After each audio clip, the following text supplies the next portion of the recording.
They told me there wasn't enough room at the Easter table. 24 seats around that massive dining room, and somehow there wasn't space for one more. But what they didn't know was that I was holding on to something that would change everything. By the time they realized what they'd done, it was too late. The fortune they thought belonged to them was never theirs to begin with, and I was about to make sure they understood exactly what no room really meant. Before we jump back in, tell us where you're tuning from, and if this story touches you, make sure you're subscribed, because tomorrow I've saved something extra special for you. My name is Dorothy Johnson, but everyone calls me Doc. I'm 57 years old, and this Easter Sunday was supposed to be like any other family gathering at my sister Patricia's sprawling colonial house in Westfield Heights, the same house where we'd celebrated every major holiday for the past 15 years. Ever since Patricia married into money and decided she was the family matriarch. But this Easter was different. This Easter they made it clear that I was no longer welcome in their perfect little world. I pulled into the circular driveway at exactly 2 o'clock, just like I had every year since Patricia moved into this house. The cherry blossoms were in full bloom, creating a canopy of pink petals that danced in the spring breeze. Easter lilies lined the walkway, their white trumpets announcing the resurrection with silent reverence. It was picture perfect, like something from a magazine spread about elegant entertaining. Patricia had always been good at creating beautiful facades. I carried my contribution to the feast, my grandmother's famous honey-glazed ham, the recipe that had been passed down through 3 generations of Johnson women, the same recipe that Patricia had tried to get from me countless times, but I'd never written it down. Some things I believed should be earned through love and respect, not demanded through entitled expectation. The front door was already open, with Patricia's husband Richard greeting guests like he was running for mayor. He was a tall man with silver hair that always looked perfectly styled, even on weekends. His smile was practiced, the kind politicians wore when they needed votes. When he saw me approaching, that smile flickered for just a moment before snapping back into place. He said, not moving to help with the heavy dish I was carrying.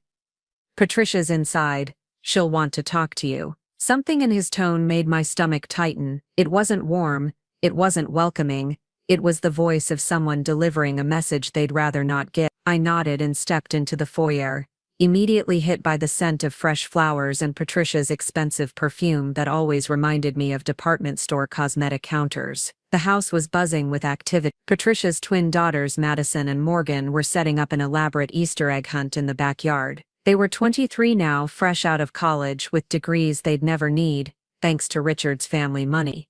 They barely glanced up when I walked in, too absorbed in arranging pastel-colored eggs around the perfectly manicured garden. Patricia emerged from the kitchen wearing a cream-colored dress that probably cost more than my monthly rent. She looked elegant as always, but there was something tight around her eyes, something that made her look older than her 54 years. Just that cold, businesslike tone she'd adopted ever since she married Richard and decided she was too good for the rest of us. She led me into Richard's study, a room lined with leather-bound books that I was pretty sure he'd never read and awards from his real estate development company. Patricia closed the door behind us and turned to face me, her arms crossed like she was preparing for battle. There's been a change of plans, she said, not quite meeting my eyes.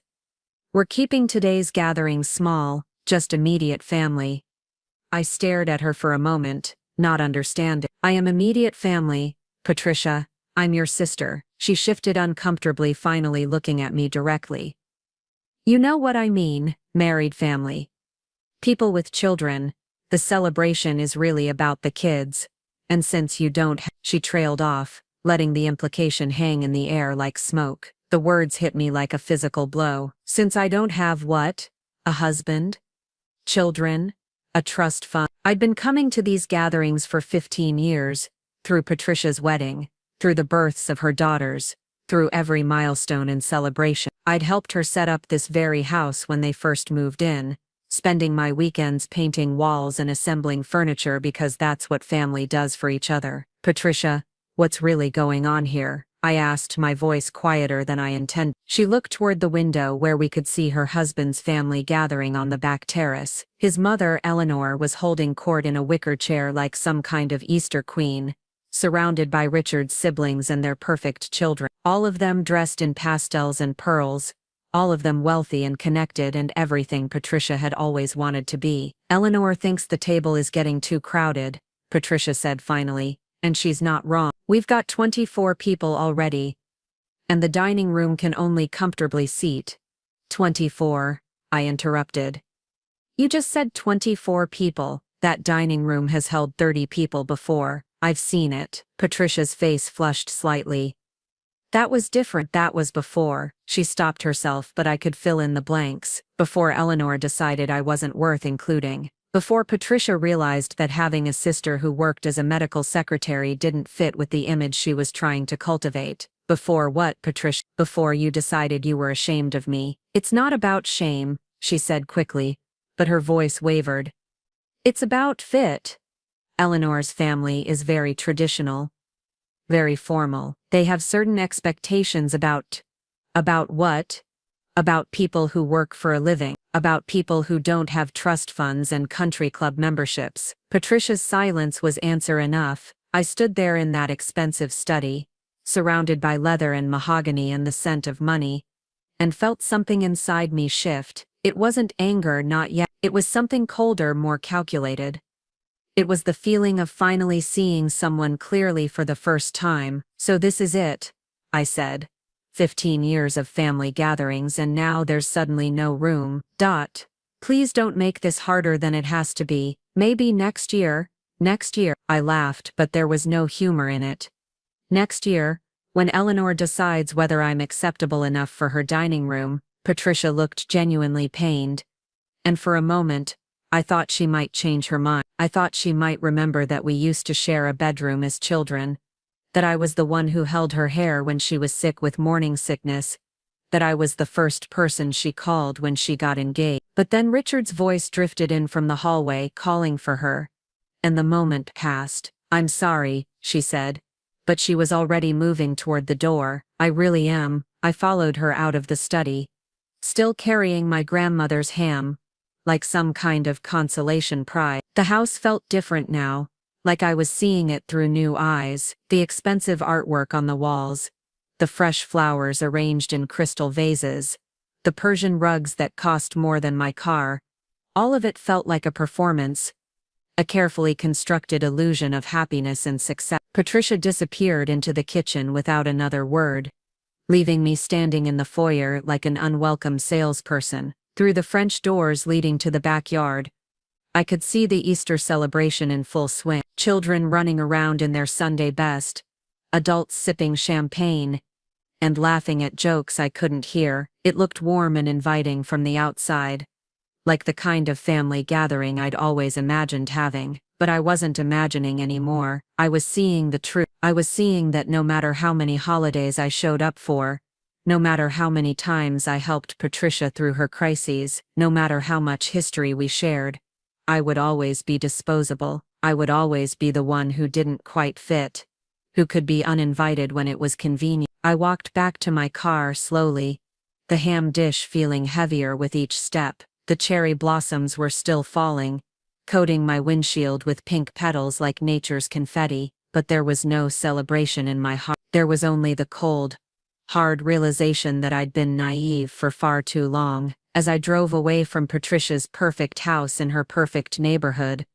I thought about something I'd been carrying with me for months, something I'd planned to share with the family today, something that would have changed everything. But now, sitting in my car with my grandmother's ham cooling in the passenger seat, I decided that some secrets were worth keeping. In my purse, tucked inside my wallet behind my driver's license, was a letter from the law firm of Preston Williams and Associates, a letter that informed me that my great-aunt Minerva had passed away 6 months ago, and left me something significant in her will. Minerva had been the family eccentric, the one who never married and traveled the world collecting art and real estate. We'd exchanged Christmas cards over the years, but I'd never expected to inherit anything from her. The letter had arrived 3 months ago during a particularly difficult period when I was struggling to pay my rent and wondering if I'd ever be able to retire. I'd driven to the law office in downtown Springfield on a gray February morning,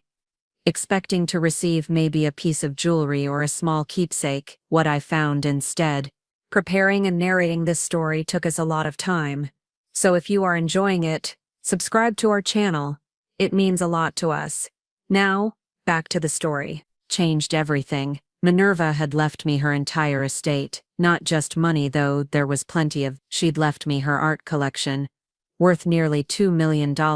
She'd left me 3 rental properties in prime locations that generated substantial monthly income. She'd left me her sprawling Victorian house in the historic district, fully restored and worth more than Patricia's house and Richard's combined. But most importantly, she'd left me a handwritten letter explaining why. Dorothy, she'd written in her spidery handwriting, "You're the only one in this family who never asked me for anything. You're the only one who sent me birthday cards without expecting anything in return. You're the only one who called to check on me when I was sick.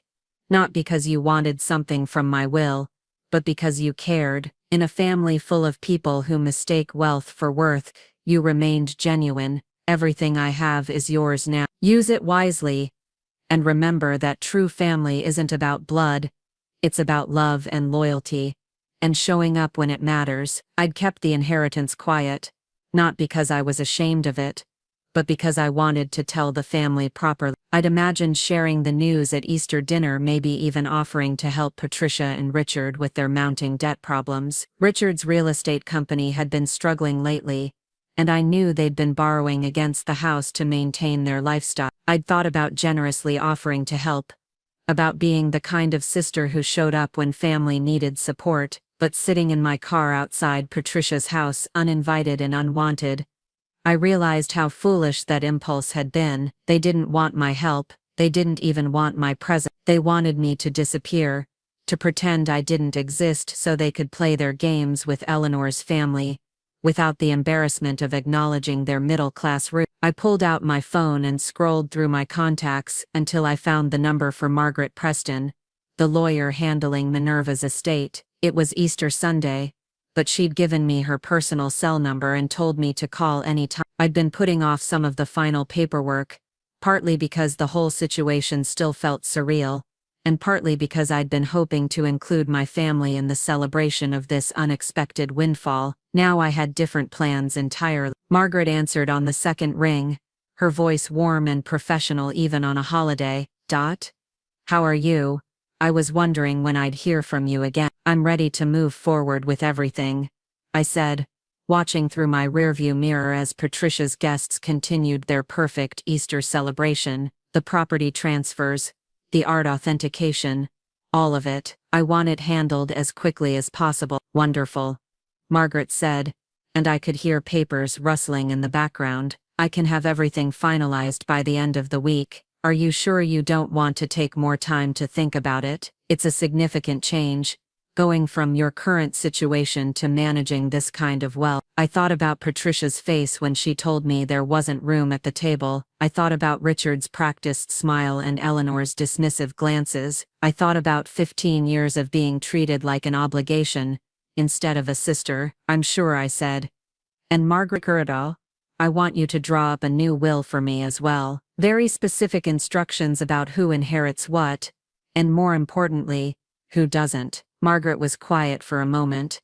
"Of course, would you like to schedule an appointment for this week to discuss the details?" "Yes," I said, starting my car and pulling away from the curb. "And Margaret, I want to make some purchases as well, investment properties. I think it's time I diversified my portfolio." After I hung up, I drove toward downtown Springfield instead of heading home to my small apartment. I needed to see Minerva's house, my house, with new eyes. I needed to start thinking like the woman I was about to become instead of the woman I'd been. The Victorian mansion sat on 3 acres in the most exclusive part of the historic district, surrounded by mature oak trees and meticulously maintained gardens. I'd visited once, 3 months ago when Margaret first showed me the property, but I'd been too overwhelmed then to really appreciate what I was seeing. Now pulling into the circular driveway that made Patricia's look modest by comparison, I felt something I'd never experienced before. Power. Not the cruel, dismissive power that Eleanor wielded over her social circle,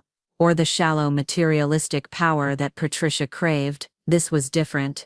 This was the power of choice, of independence, of never having to ask anyone for anything ever again. This was the power to decide who deserved space at my table and who didn't. I used the key Margaret had given me and stepped into the foyer of my new life. The house was magnificent.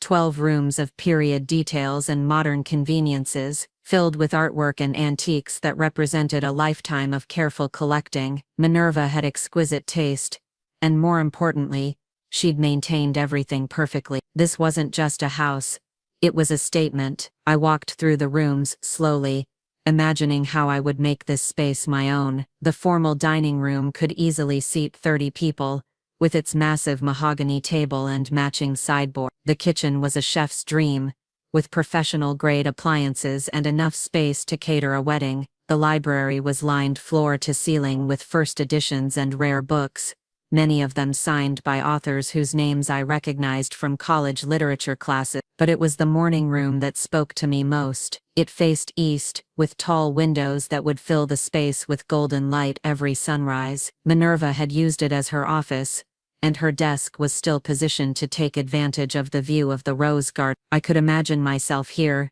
drinking coffee and managing my new responsibilities, planning how to use this unexpected gift wisely. As I stood in that beautiful room surrounded by evidence of Minerva's thoughtful life and generous spirit, I made a decision that would change everything for my family. They'd chosen to exclude me from their celebration. They'd decided there wasn't room for me in their lives, unless I met their arbitrary standards of acceptability. Well, now I had standards too, and when they inevitably came calling, and they would, once they discovered what I'd inherited, I would be the one deciding whether there was room for them in mine. I pulled out my phone and called my real estate agent, a sharp woman named Carmen Rodriguez who'd helped me find my current apartment 2 years ago. She answered on the third ring, sounding slightly surprised to hear from me on a holiday.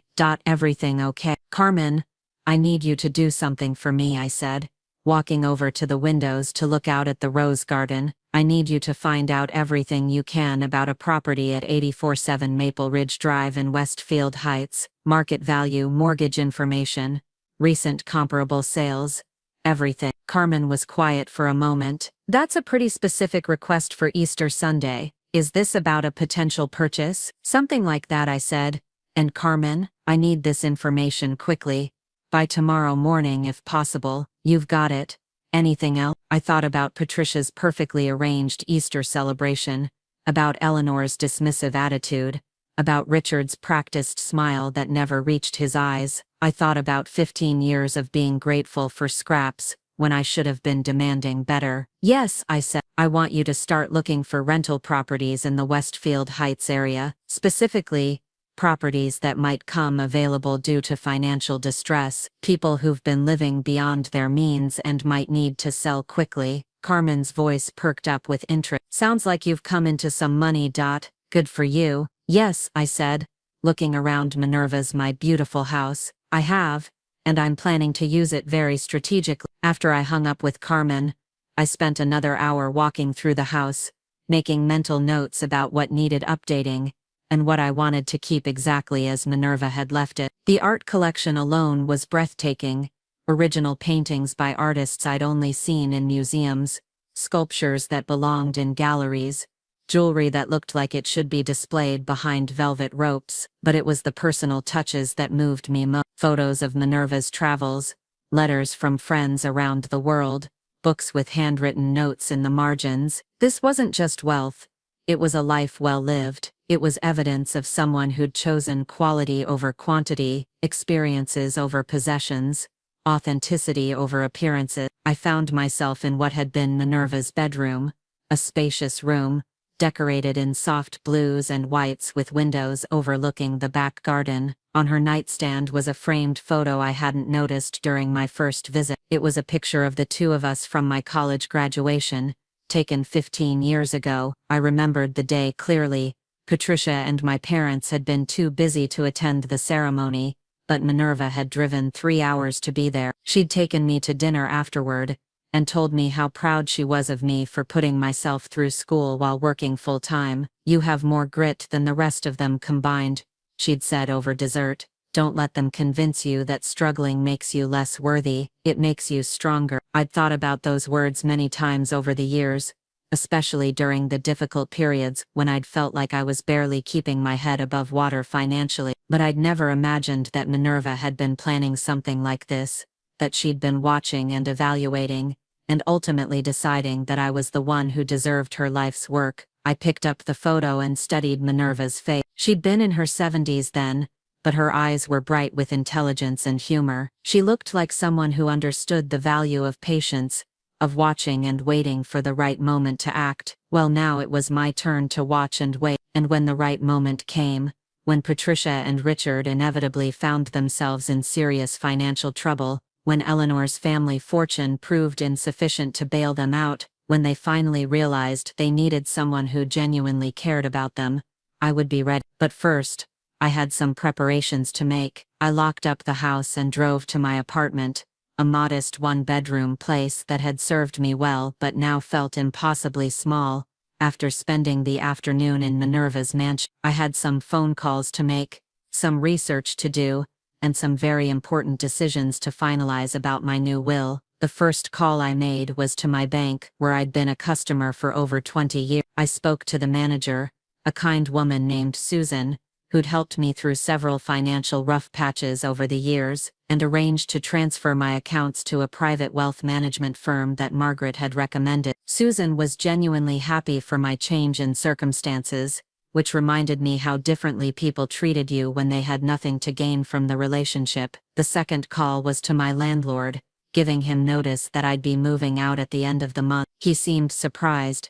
I'd been a reliable tenant who always paid on time, but he wished me well and promised to return my security deposit promptly. The third call was the most important one. I dialed Patricia's number, knowing she'd still be busy with her Easter celebration, but wanting to leave a message that would set the tone for everything that came next. The phone rang 4 times before going to voicemail. Patricia's voice sounded bright and cheerful as she apologized for missing the call and promised to get back to me soon. I waited for the beep, then spoke clearly and calmly. Patricia, it's Dot. I wanted to thank you for clarifying where I stand in this family. It was Lightning. I hope you and Eleanor's family enjoyed your Easter celebration. I certainly enjoyed mine. I spent the afternoon at my new house, making some important decisions about my future, decisions that I think you'll find very interesting when the time comes. But don't worry, I won't be bothering you with any more uninvited visits. I've learned my lesson about knowing my place. Sleep well. I hung up and immediately turned off my phone. I didn't want to deal with whatever response that message might generate. Not tonight. Tonight was for planning, for thinking strategically about how to handle the new reality I found myself in. I made myself a simple dinner and sat at my kitchen table with a legal pad, writing down everything I knew about Patricia and Richard's financial situation. Richard's real estate company had been struggling since the market downturn 2 years ago. They'd refinanced their house twice, and I knew from overheard conversations that they were having trouble making the payments on Patricia's car lease. Eleanor's family had money, but they were notoriously tight with it, preferring to maintain their wealth rather than share it. Patricia had always been proud, too proud to ask for help even when she needed it. She'd built her entire identity around being successful, around having made it to the upper class through her marriage to Richard. The idea of admitting financial distress would be devastating to her carefully constructed image, but financial distress was coming whether she admitted it or not. And when it arrived, I would be in a very interesting position to help or not help depending on how they chose to treat me going forward. I spent the rest of the evening researching property values in Westfield Heights and learning about the private wealth management firm that would be handling my new portfolio. It was fascinating, entering a world I'd never had access to before, discovering how differently money worked when you had enough of it to make it work for you. By the time I went to bed, I had a clear plan forming in my mind. I would move into Minerva's house quietly, without making any announcements to the family. I would begin investing strategically in real estate, particularly in properties that gave me leverage in Patricia's social circle. And I would wait patiently for the right moment to reveal my changed circumstances. The timing would be crucial. Too early, and they might try to manipulate me into bailing them out of their problems. Too late, and they might have already lost everything I could potentially help them save. I needed to wait until they were desperate enough to genuinely appreciate help, but not so desperate that help would be meaningless. As I drifted off to sleep in my modest apartment for one of the last times, I thought about the lesson Minerva had tried to teach me through her generous gift. Wealth wasn't just about money, it was about choices, about having the power to determine your own worth instead of letting others define it for you. For 57 years, I'd let other people decide whether I was valuable enough to include, successful enough to respect, worthy enough to love. I'd spent decades being grateful for whatever scraps of attention and affection my family was willing to throw my way. But those days were over. Starting tomorrow, I would be the one making decisions about who deserved a place in my life and who didn't. And when Patricia and Richard and Eleanor's perfect family discovered what they'd lost by choosing to exclude me, it would be too late to undo the damage they'd done. I'd learned my lesson about knowing my place. My place was wherever I decided it should be. And right now, I was deciding that it was very far away from people who thought there wasn't room for me at their table. Soon enough, they would discover that there wasn't room for them at mine either. The next morning came with the kind of crisp clarity that only follows a night of profound decision-making. I woke up in my small apartment feeling different, like I'd shed an old skin while sleeping. The woman who had driven to Patricia's house yesterday, carrying a ham and hoping for acceptance, was gone. In her place was someone who understood that acceptance was something you gave yourself, not something you begged for from others. My phone had 17 missed calls and 12 text messages, all from Patricia. I scrolled through them while drinking my coffee, watching her tone evolve from confused, concerned, to slightly panicked. The first few messages were variations of "call me back," but by the time I reached the bottom of the list, she was writing things like, "I don't understand what you meant, and we need to talk about what happened yesterday." I deleted them all without responding. There would be time for conversations later, when I was ready to have them on my terms. Margaret Preston called at exactly 9 o'clock, her voice bright with professional efficiency.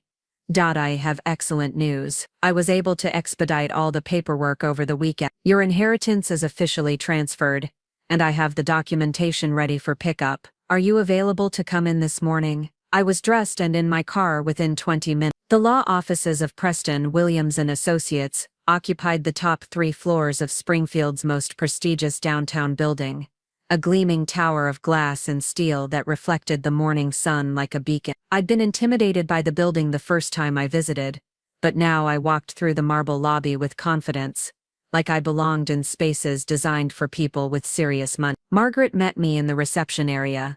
A woman in her 50s with silver hair and the kind of understated elegance that comes from old money and Ivy League education. She led me to her corner office, where floor-to-ceiling windows offered a panoramic view of the city. On her desk were neat stacks of legal documents, each one representing a different aspect of my new life. "Minerva was very thorough," Margaret said, settling into her chair across from me. "She updated her will 6 times in the last 2 years, each time becoming more specific about her intention. The final version, completed just 3 months before her death, makes it very clear that she chose you deliberately, and with full understanding of what she was doing." She handed me a leather portfolio containing all the documentation, property deeds, investment account statements, insurance policies, and a complete inventory of the art collection with current market valuations. The numbers were staggering. Even after taxes and legal fees, my net worth had increased by nearly $4 million overnight. "There's something else," Margaret said, reaching into her desk drawer. "Minerva left specific instructions about this." She handed me a sealed envelope with my name written in Minerva's familiar handwriting. "She wanted you to have this after all the legal matters were settled." I opened the envelope carefully, my hands steadier than they'd been yesterday. Inside was a handwritten letter on cream-colored stationery, along with a small brass key. "My dear Dorothy," the letter began, "if you're reading this, then you've accepted the responsibility I've placed on your shoulders. I know it seems overwhelming, but I have complete faith in your ability to handle it wisely." The key enclosed opens a safety deposit box at First National Bank downtown, box number 2. Inside you'll find something that will help you understand why I made the choices I did, and perhaps help you make some important choices of your own. Remember, true wealth isn't about accumulating money. It's about using resources to create the life you want, and to help the people who truly deserve it. You've always understood that distinction, even when others around you didn't. Use that wisdom now. With love and confidence in your future, Minerva. Margaret watched me read the letter, her expression patient, but curious. She was a remarkable woman, she said when I finished. In all my years practicing estate law, I've never seen someone plan their legacy with such careful consideration of character over blood relation. She really believed you were the right choice. She was right, I said, surprised by the conviction in my own voice. I am the right choice. Margaret smiled. I believe that too. Now, shall we discuss your new will? You mentioned yesterday that you wanted to make some specific provisions. We spent the next 2 hours crafting a document that reflected my new understanding of family and loyalty. I left generous bequests to the few people who had shown me genuine kindness over the years. My neighbor Mrs. Chin, who always checked on me when I was sick. My former supervisor at the medical office, who had mentored me through some difficult career transitions. Carmen, my real estate agent, who had always treated me with respect regardless of my budget limitation. But the most important part of the will was what it didn't include. Patricia, Richard, and their daughters were mentioned by name, but only to explicitly exclude them from any inheritance. The language was clear and legally ironclad, designed to prevent any future challenge. The message was equally clear: actions have consequences, and exclusion works both ways. Are you sure about this? Margaret asked as we finalized the wording. It's quite definitive. There's no provision for reconciliation or changed circumstances. I thought about Patricia's face yesterday, the way she'd looked past me instead of at me when she told me there wasn't room. I thought about 15 years of being treated like an obligation, of having my presence tolerated rather than welcomed. I'm sure, but I want to add one provision. If any member of my family contests this will or attempts to claim they were unfairly excluded, the entire estate goes to charity. They need to understand that some doors once closed don't reopen. After leaving Margaret's office, I drove straight to First National Bank. Box 24/7 was in the vault's most secure section, requiring 2 keys and a signature verification to access. The bank manager, a serious man with wire-rimmed glasses, escorted me personally to the vault area and left me alone with the box in a private viewing room. Inside were 3 items that made my breath catch. The first was a leather-bound journal, thick with entries dating back over 10 years. The second was a manila folder containing what appeared to be investigative reports and financial documents. The third was a collection of photographs that told a story I'd never known existed. I opened the journal first, recognizing Minerva's precise handwriting on the first page. It was dated exactly 10 years ago, just after Patricia's wedding to Richard. Dorothy called today to thank me for the wedding gift. The entry read. She was the only family member to do so, and she seemed genuinely moved that I'd attended the ceremony. Patricia, meanwhile, hasn't spoken to me since the reception, when she introduced me to Richard's family as our eccentric aunt, who travels too much. I've been watching this family for 78 years, and I'm beginning to understand who has real character and who just pretends. I flipped through the pages, reading entry after entry about family gatherings I'd attended, phone calls I'd made, birthday cards I'd sent. Minerva had been documenting everything, paying attention to details I'd never realized anyone noticed. She'd recorded Patricia's complaints about my clothes, Richard's dismissive comments about my job, the way their daughters were encouraged to see me as the poor relation, who should be grateful for whatever attention she received. But she'd also recorded the moments when I'd shown up for family members in crisis, when I'd offered help without being asked,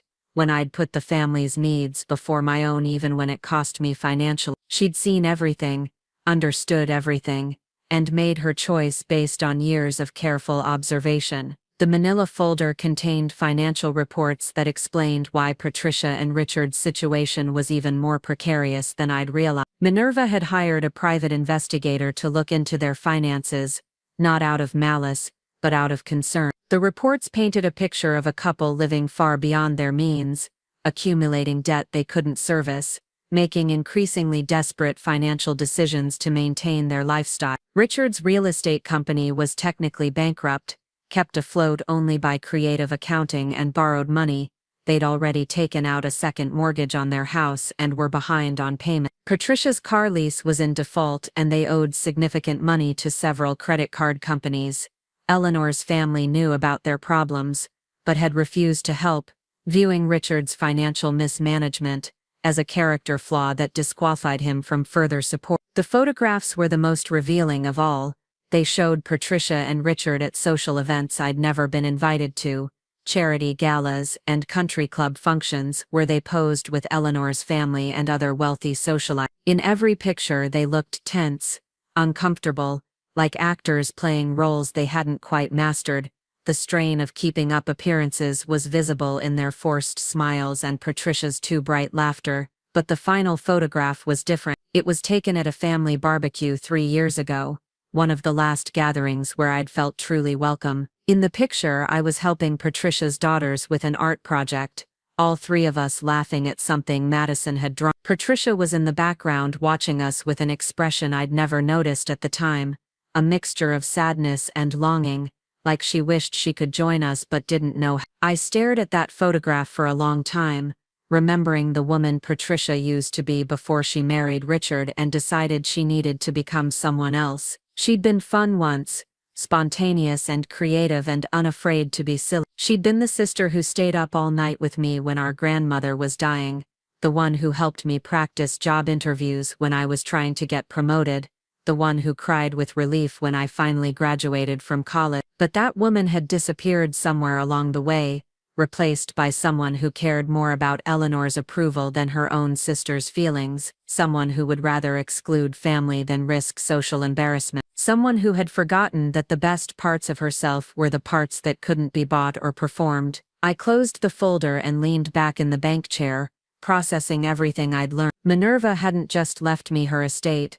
She'd left me the tools to understand my family's dynamics with perfect clarity. She'd given me information that would allow me to make informed decisions about when and how to use my new resource. And she'd given me something else, something I was just beginning to recognize. She'd given me permission to stop accepting unacceptable behavior. She'd shown me that I had value independent of anyone else's recognition, that I didn't need to earn love and respect.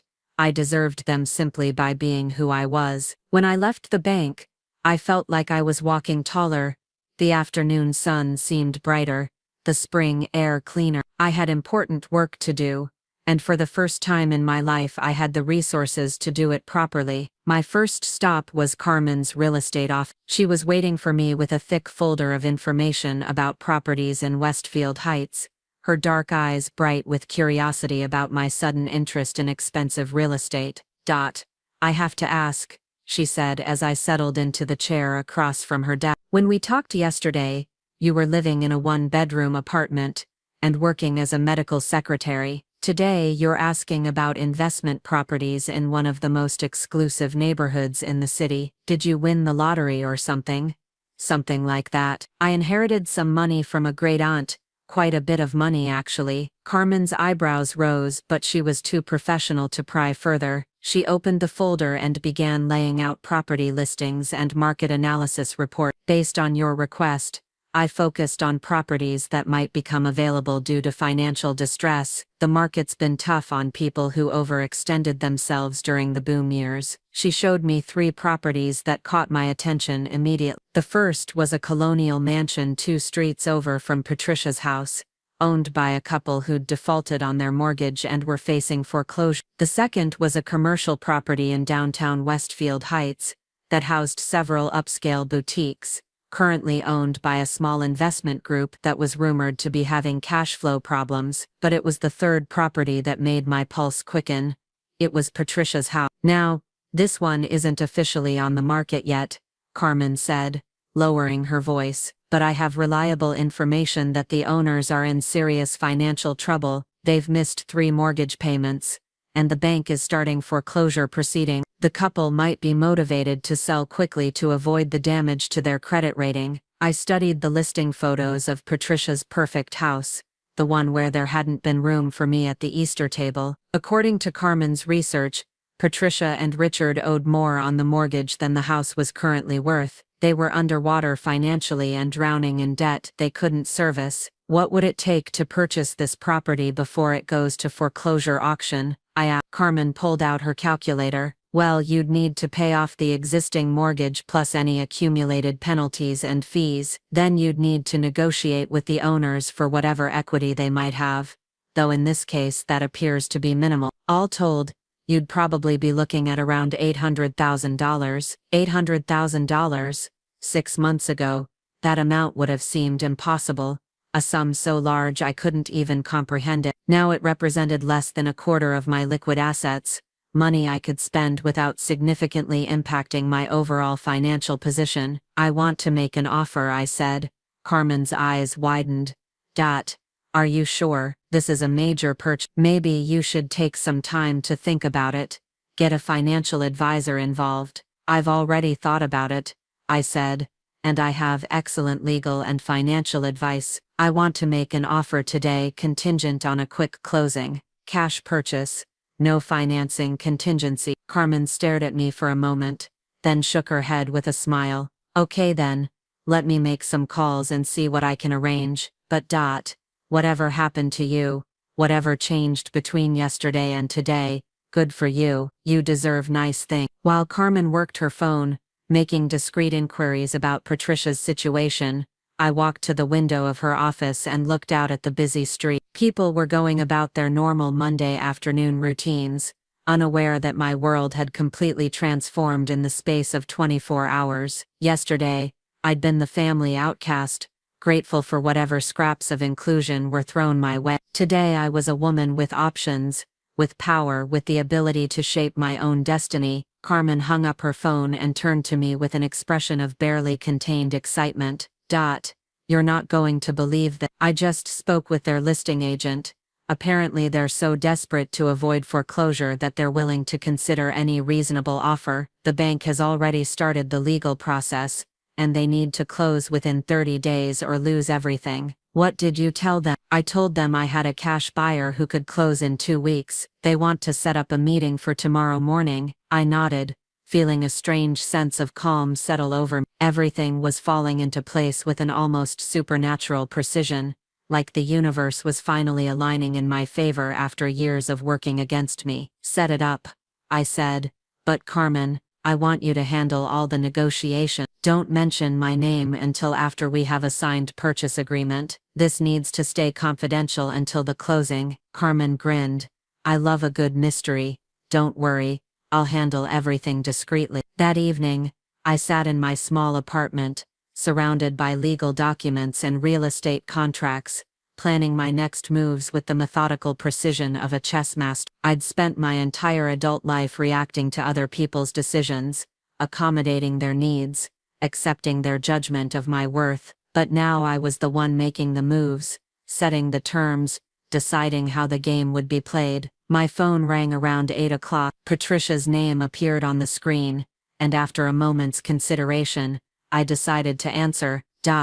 Thank God, she said, her voice tight with stress. I've been trying to reach you all day. What did you mean by that message you left yesterday? What new house? What decision? I let the silence stretch for a few seconds before responding. Hello, Patricia. How was the rest of your Easter celebration? Did Eleanor's family enjoy themselves? Don't be like that, Patricia said, her tone shifting from relief to irritation. You know, yesterday was complicated. There were circumstances you don't understand. Oh, I understand perfectly, I interrupted. I understand that there wasn't room for me at your table. I understand that my presence would have been embarrassing for Eleanor's family. I understand exactly where I stand in your priority. Patricia was quiet for a moment.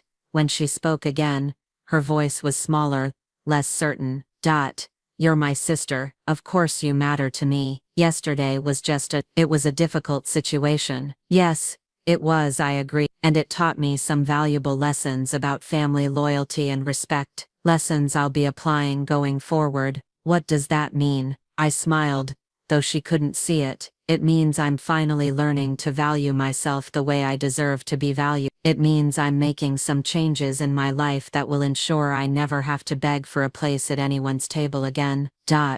You're scaring me. Are you okay? Do you need help with something? The irony of that question was almost too perfect. Patricia asking if I needed help, when she was the one facing foreclosure on her house, and bankruptcy for her husband's business. Patricia offering assistance when she couldn't even afford to make her mortgage payment. Patricia worried about my welfare when her own financial situation was so desperate that she'd soon be forced to sell everything she owned, just to avoid complete ruin. I'm better than okay, I said. I'm exactly where I need to be, but thank you for asking. That's more consideration than you showed me yesterday. Please, can we just talk? Can you come over tomorrow night for dinner? Just the family, no one else. We can sort this out. I thought about Patricia's house, the one I would probably own within 2 weeks. I thought about sitting at her dining room table as the new owner instead of the excluded sister.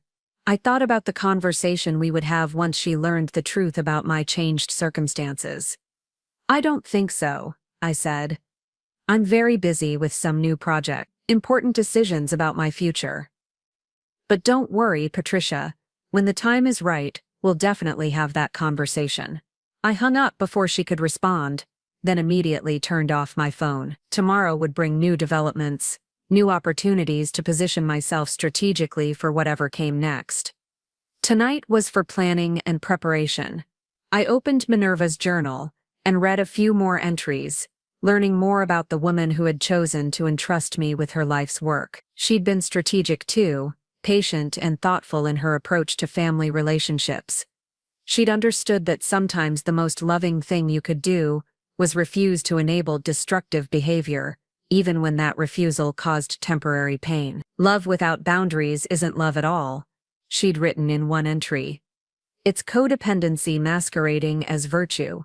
Real love requires us to hold people accountable for their choices and to protect ourselves from those who would take advantage of our generosity. I was beginning to understand what she meant.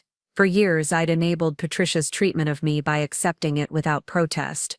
I'd taught her that my feelings didn't matter by never insisting that they should. I'd allowed her to take my presence for granted by always showing up regardless of how she treated me. But that dynamic was about to change dramatically. Soon, Patricia would discover that actions have consequences, that relationships require mutual respect to survive, and that some mistakes can't be undone with simple apologies. I was no longer the sister who could be dismissed and ignored. I was no longer the poor relation who should be grateful for whatever scraps of attention she received. I was a woman with resources, with options, with the power to determine the terms of every relationship in my life, and I intended to use that power very carefully, very strategically, and very effectively.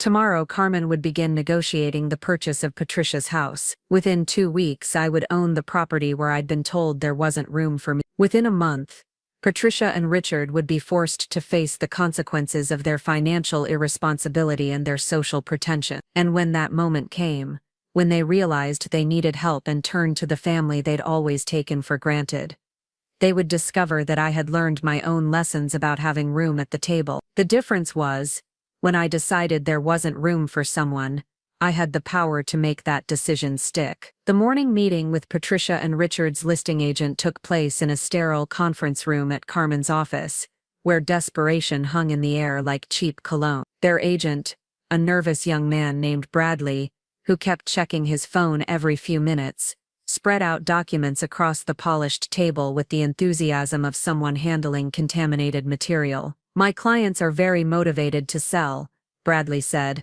not quite meeting Carmen's eye. They're facing some time constraints that make a quick closing essential. Carmen maintained her professional composure, but I could see the gleam of satisfaction in her expression. She'd been in real estate long enough to recognize a distressed sale when she saw one, and this was textbook desperation. My client is prepared to make a cash offer with a 2-week closing period, she said smoothly, but given the accelerated timeline, we'll need some consideration on the price. Bradley's relief was almost palpable.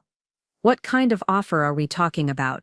$750,000, Carmen said without hesitation. Cash, no financing contingencies, closing costs paid by the buyer, and we can close as early as next Friday if all paperwork is in order. I watched Bradley's face as he processed the offer. It was $50,000 less than the asking price, but given Patricia and Richard's circumstances, it was probably more than they'd hoped to get. The house was worth more in a normal market, but foreclosure sales rarely generated full market value, and everyone in the room knew it. "I'll need to present this to my clients immediately," Bradley said, already reaching for his phone. "When would your client be available for a property inspection?" "This afternoon," Carmen replied. "We'll want a full structural inspection and appraisal, but assuming everything checks out, we can move to contract signing by Wednesday." After Bradley left to contact Patricia and Richard, Carmen turned to me with an expression of pure amazement. "I have to ask again, are you absolutely sure about this? Buying your sister's house while she's in financial distress is going to create some serious family drama." I thought about Sunday afternoon, standing in Patricia's foyer while she explained that there wasn't room for me at her table. I thought about 15 years of being treated like an afterthought, of having my worth measured by standards I could never meet. I thought about Eleanor's dismissive glances and Richard's practiced indifference. "The drama already exists," I said quietly. "I'm just changing who has the power to control it." Carmen nodded slowly. "Fair enough. But what happens when they find out you're the buyer?" "Because they will find out. Probably sooner than you think. They'll find out when I'm ready for them to find out," I said. "Not before." That afternoon I stood in Patricia's driveway for the second time in 3 days, but everything felt different now. The cherry blossoms were still falling, creating the same pink carpet I'd walked across on Easter Sunday, but I wasn't the same woman who had carried a ham to a door that would be closed in her face. I was the potential owner of this property, the person with the power to determine who would be welcome here and who wouldn't. Carmen had arranged for the property inspection to be conducted by a team from Springfield's most reputable inspection company. While they measured and tested and documented every aspect of the house's condition, I walked through the rooms with new eyes, not as Patricia's sister begging for acceptance, but as an investor evaluating an acquisition. The house was beautiful, I had to admit. Patricia had excellent taste when it came to decorating, and Richard's construction background meant the renovations had been done properly. The kitchen where I'd been excluded on Sunday was magazine-worthy, with granite countertops and professional appliances that gleamed under the afternoon sunlight. The dining room, where there hadn't been space for me, could indeed seat 30 people comfortably, just as I'd thought. But I could also see the signs of financial stress that Patricia and Richard had tried to hide. Paint touched up hastily to cover nail holes where artwork had been removed, probably sold to generate cash. Furniture arranged to disguise spaces where pieces had been taken away. Light fixtures that had clearly been replaced with less expensive alternatives. The house was still beautiful, but it was the beauty of a performance, carefully maintained to create an illusion of stability that no longer existed. The inspection took 3 hours. When it was finished, the lead inspector handed Carmen a preliminary report that confirmed what the asking price had suggested. The house was structurally sound and well maintained, worth every penny of the offer we'd made. There were no major issues that would delay the sale or require price negotiations. "Congratulations," Carmen said, as we walked back to our cars. "Assuming your financing is in order, you'll own this property by next Friday." "My financing is in order," I assured her. Margaret had already arranged for the funds to be transferred from my investment accounts, and the bank was prepared to issue a cashier's check for the full purchase amount. "Carmen, I want you to handle something else for me. I want you to research commercial properties in downtown Westfield Heights, specifically retail spaces that might be available for lease or purchase." Carmen raised an eyebrow. "Planning to open a business, something like that?" I said. "I'm thinking about making some investments that will give me a presence in the community. It's important to be visible in the right places." That evening I moved the first load of my belongings into Minerva's house. It wasn't much. I'd been living in a furnished apartment for years, and most of my possessions fit easily into the back of my car, but carrying my clothes and books and personal items into that beautiful Victorian mansion felt like crossing a threshold into a different life entirely. The house welcomed me with the scent of fresh flowers and lemon oil, evidence that the cleaning service Margaret had arranged was maintaining everything perfectly. I chose Minerva's former bedroom as my own, drawn to the eastern exposure that would fill the room with morning light. As I hung my modest wardrobe in the walk-in closet that had held Minerva's extensive collection of designer clothing, I felt like an actress stepping into a role I was still learning to play, but the role was beginning to When I looked at myself in Minerva's antique mirror, I didn't see the anxious woman who had driven to Patricia's house on Easter Sunday. I saw someone who belonged in beautiful spaces, someone who had earned the right to live surrounded by art and elegance and comfort. My phone buzzed with a text message from Bradley, Patricia's listing agent. Offer accepted. Clients are grateful for quick closing timeline. Can we schedule contract signing for Wednesday morning? I forwarded the message to Carmen with a note of my own. Perfect. Make sure all documents are ready for my signature. Tuesday brought news that accelerated my timeline considerably. Carmen called me early in the morning with information from her network of real estate contacts, her voice tight with barely contained excitement. You're not going to believe what I just heard, she said. Richard's construction company filed for bankruptcy yesterday. Word is getting around that they're going to lose everything. The business, their equipment, probably their house if they haven't sold it already. How long before this becomes public knowledge? I asked.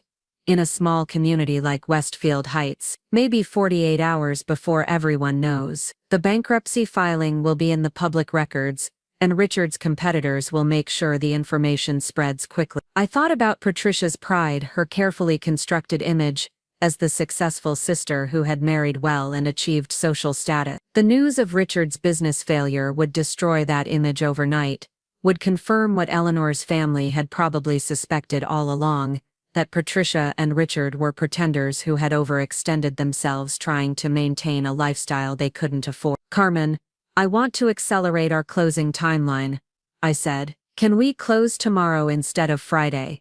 Tomorrow? That's incredibly fast, even for a cash sale. The title company will need to work overtime to get everything processed. Money is no object, I interrupt. Pay whatever expedite fees are necessary. I want to own that house before the news about Richard's bankruptcy becomes common knowledge. Carmen was quiet for a moment.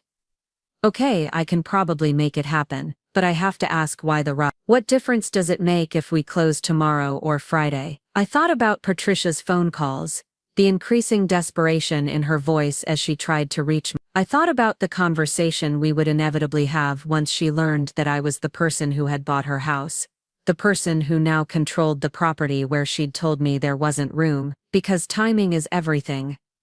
And I want to control when and how certain information becomes available. By Tuesday afternoon, the expedited closing was arranged. The title company had worked with remarkable efficiency, motivated by the substantial fees I'd authorized Carmen to pay for their emergency service. All documents were prepared, all funds were verified, and all parties were scheduled to meet at the law office at 10 o'clock Wednesday morning. I spent Tuesday evening in Minerva's library, reading her journals and learning more about the art of strategic patience. She'd understood that power used carefully was far more effective than power wielded recklessly. She'd known when to reveal information and when to keep secrets, when to act and when to wait for the perfect moment. The key to maintaining control, she'd written in one entry, is never letting others know how much control you actually have until you're ready to use it. People respond differently when they realize they're dealing with someone who has real resources and real options. Make sure you're prepared for that change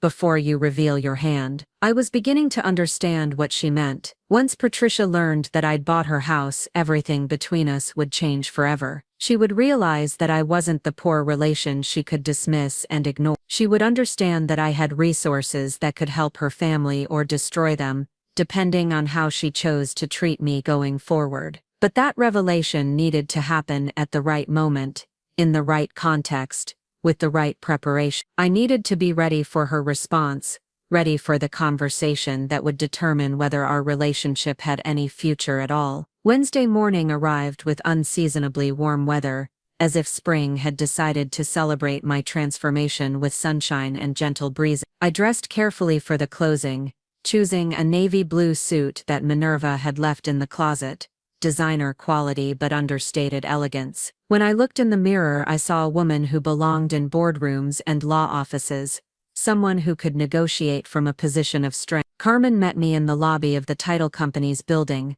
her expression mixing professional satisfaction with personal curiosity. "Ready to become a homeowner?"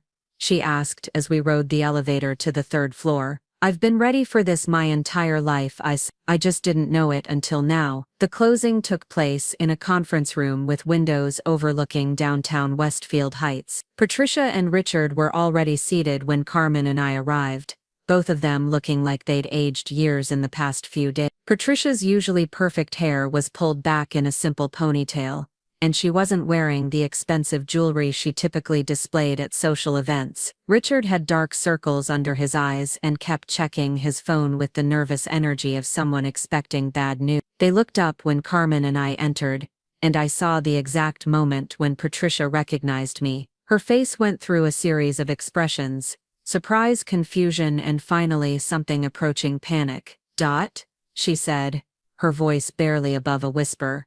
"What are you doing here?" Carmen answered before I could speak. "Miss Johnson is my client," she said smoothly, taking her seat across from Patricia and Richard. "She's the cash buyer we discussed." The silence that followed was profound. Patricia stared at me like I'd suddenly grown a second head, while Richard's face cycled through confusion, recognition, and finally a kind of sick understanding. The listing agent, Bradley, looked between all of us with the expression of someone who had walked into a family drama without warning. "I don't understand," Patricia said slowly.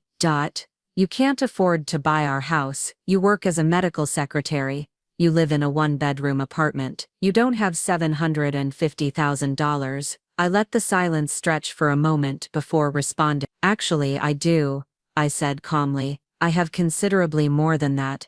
As it turns out." Richard leaned forward, his voice tight with suspicion. "Where did you get that kind of money?" "From our great-aunt Minerva," I said, watching their faces as the information sank in. "She passed away 6 months ago and left me her entire estate. I inherited nearly $4 million along with several properties and an extensive art collection." Patricia's face had gone completely white. $4 million? She repeated. "Minerva left you $4 million?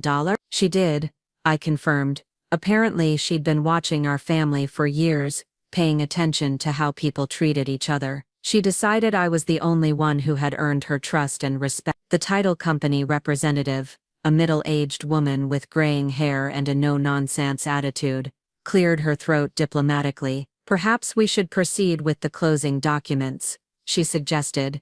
"We can address any family discussions after the legal paperwork is completed." For the next hour we signed papers and transferred ownership of the house where I'd been told there wasn't room for me. Patricia sat in stunned silence while Richard signed with mechanical precision, his jaw clenched so tightly I could see the muscles working. When the final document was notarized and the keys were handed over, I was officially the owner of the property where I'd been excluded just 4 days earlier. "The closing is complete," the title company representative announced. "Congratulations on your new home, Miss Johnson." Patricia finally found her voice.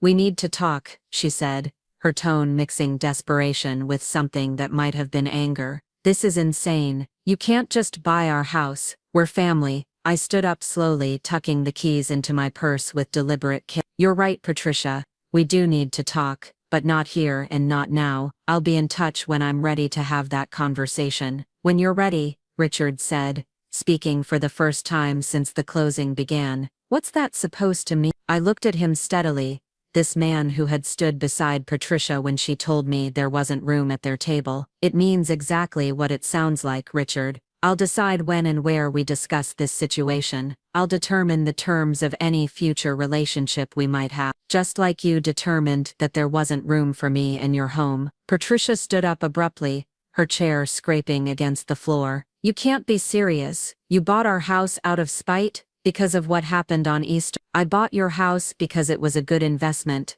I said calmly. "The fact that it was your house is just an interesting coincidence." "This is revenge," Richard said, his voice rising. "This is sick, vindictive behavior." I smiled at him, the same practiced smile he'd given me on Easter Sunday when he told me Patricia wanted to speak with me. "No, Richard, This is consequences. This is what happens when you treat people like they don't matter and then discover that they actually do. I walked toward the door, then paused and turned back to face them. Oh, and Patricia, don't worry about finding a new place to live immediately. I'm prepared to offer you a rental arrangement. We can discuss terms when I'm ready to have that conversation. I left them sitting in that conference room, staring after me with expressions of shock and disbelief. Carmen followed me out, and we rode the elevator down in silence until we reached the lobby.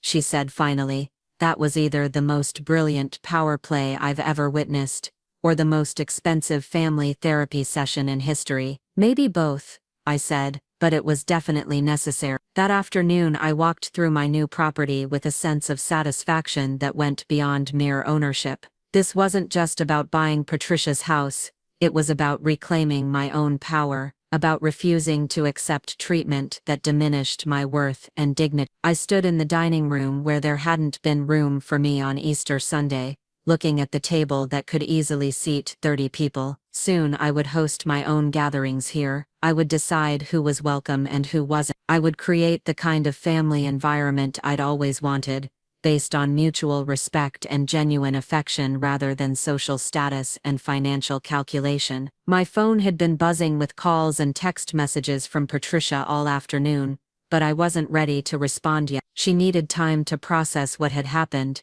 to understand that the dynamics of our relationship had changed fundamentally and permanently. She needed to realize that I was no longer the desperate sister who would accept whatever scraps of attention she was willing to offer. But while Patricia processed her new reality, I had other work to do. I called Carmen and asked her to schedule viewings of the commercial properties she'd researched. I wanted to establish a business presence in Westfield Heights, something that would make it clear that I wasn't just visiting their community, I was becoming a permanent part of it. What kind of business are you thinking about, Carmen asked? An art gallery, I said, the idea crystallizing as I spoke. Minerva left me an incredible collection and much of it deserves to be displayed publicly. I think Westfield Heights could use a space that brings culture and sophistication to the downtown area. That's a fantastic idea, Carmen said enthusiastically. There's a beautiful space on Main Street that just became available. It used to be a boutique that couldn't make the rent,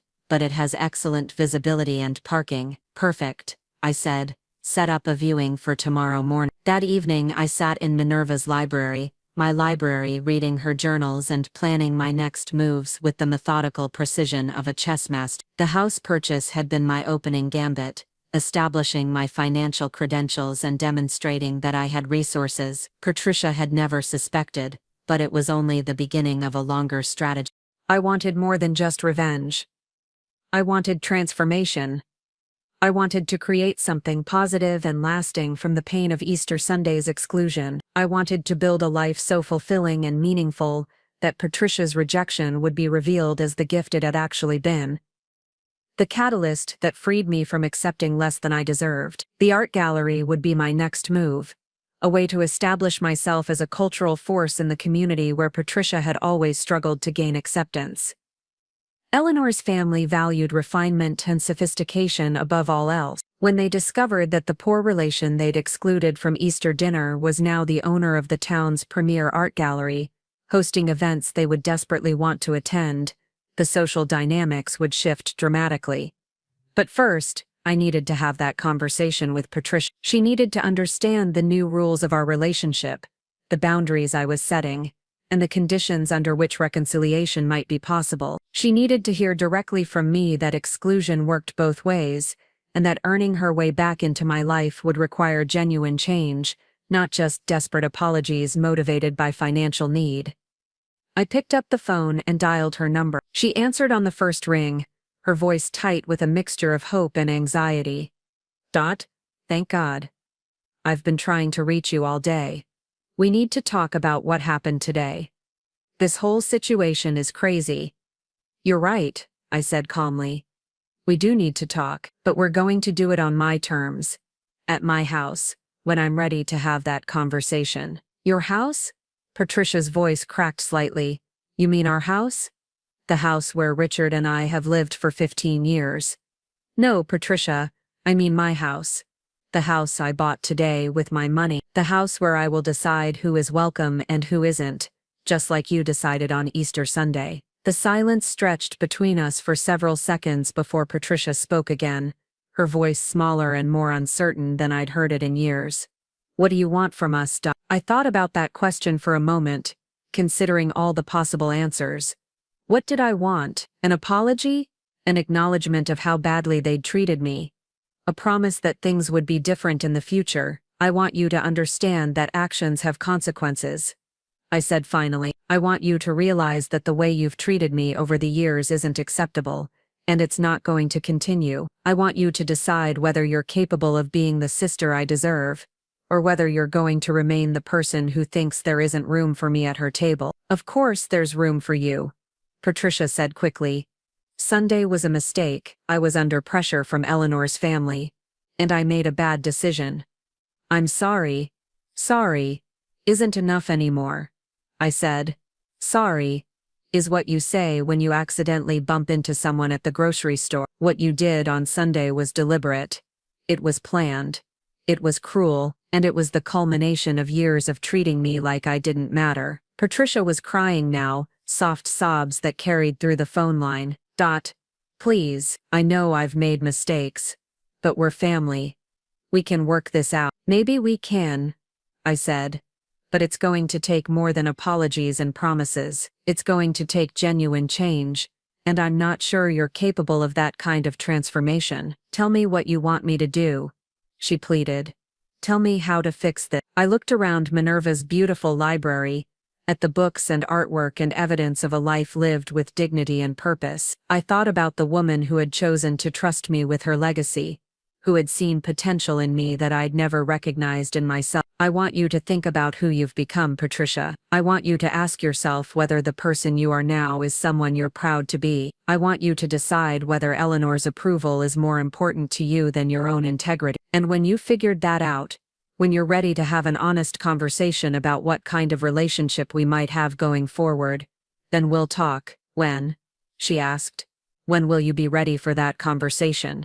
I'll let you know, I said, and hung up the phone. I sat in the quiet library for a long time after that call, processing the strange mixture of satisfaction and sadness that came with finally standing up for myself. This wasn't the ending I'd hoped for when I drove to Patricia's house on Easter Sunday, but it was the ending that was necessary, the one that would allow me to build something better from the ruins of our damaged relationship. Tomorrow I would look at commercial properties and begin planning the art gallery that would establish my presence in Westfield Heights. Next week I would host my first social event in my new home, carefully choosing guests who valued substance over appearances. Next month I would launch a foundation using part of Minerva's legacy to support causes that mattered to me, creating the kind of positive impact that would make her proud of her choice. And Patricia would have to decide whether she was capable of becoming the kind of person who deserved a place in the life I was building, whether she could shed the shallow, status-obsessed persona she'd adopted and rediscover the sister I'd once loved and respected. I hoped she could, but I no longer needed her to, and that, I realized, was the most important change of all. The morning after our confrontational phone call, I woke up to find Patricia's car parked at the end of my driveway. She was sitting behind the wheel staring at Minerva's Victorian mansion with an expression I couldn't quite read from my bedroom window. She'd been there for who knows how long, working up the courage to approach or perhaps just trying to understand how her world had shifted so dramatically overnight. I took my time getting dressed, choosing a cream-colored cashmere sweater and well-tailored slacks that spoke of quiet wealth rather than flashy display. When I finally walked out to collect the morning newspaper, Patricia emerged from her car like someone approaching a crime scene she wasn't sure she was allowed to investigate. She said, her voice carrying across the pristine lawn that separated us. I've been waiting to talk to you. I bent to pick up the Springfield Herald, noting with some satisfaction that the business section's headline read, Local Development Company files Chapter 11. Richard's financial collapse was now public knowledge, which meant Patricia's carefully constructed social standing was about to crumble along with their bank account. I can see that, I replied, not moving closer. But I told you yesterday that I would determine when we had that conversation. Patricia took a tentative step forward, then stopped when she realized I wasn't inviting her any nearer. She looked smaller somehow, diminished by circumstances, and the growing understanding that she no longer held any cards in whatever game we were playing. I couldn't sleep, she said. I kept thinking about everything that's happened, everything I've done wrong. Richard's been pacing the hotel room all night, making phone calls to lawyers and accountants, trying to figure out how we're going to survive this. Hotel room?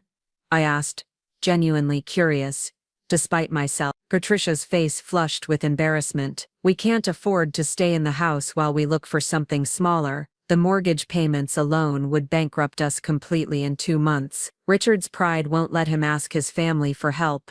And mine. She gestured vaguely toward the magnificent house behind me. Well, mine just bought the house we've been calling home for 15 years. The irony wasn't lost on either of. Patricia and Richard were essentially homeless, while I was living in a mansion that made their former residence look modest by comparison. They were scrambling to find affordable housing while I was debating which of my 3 properties to use as my primary residence. Where are Madison and Morgan? I asked, referring to her twin daughters. Staying with friends from college. They don't know about the bankruptcy yet.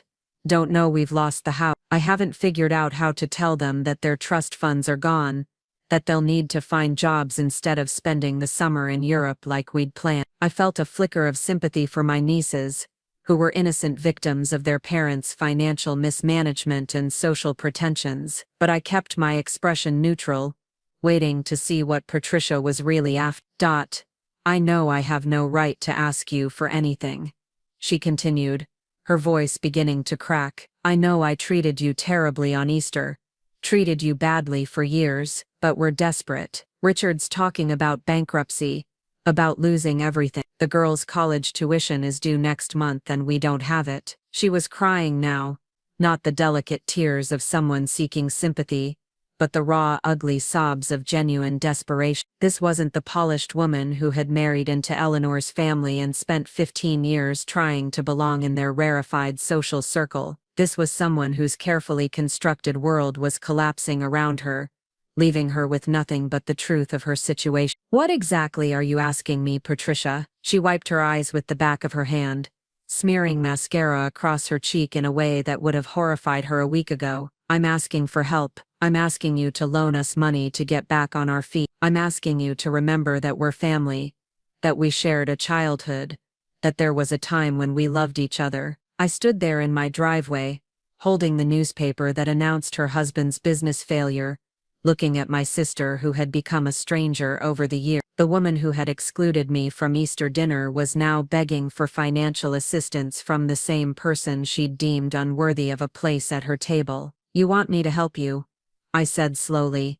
The sister you told there wasn't room for at your Easter celebration. The relative you've been embarrassed by for years. The poor relation you've apologized for to Eleanor's family more times than you can count. Patricia's shoulders sagged. I know how this looks. I know what you must think of me. But please.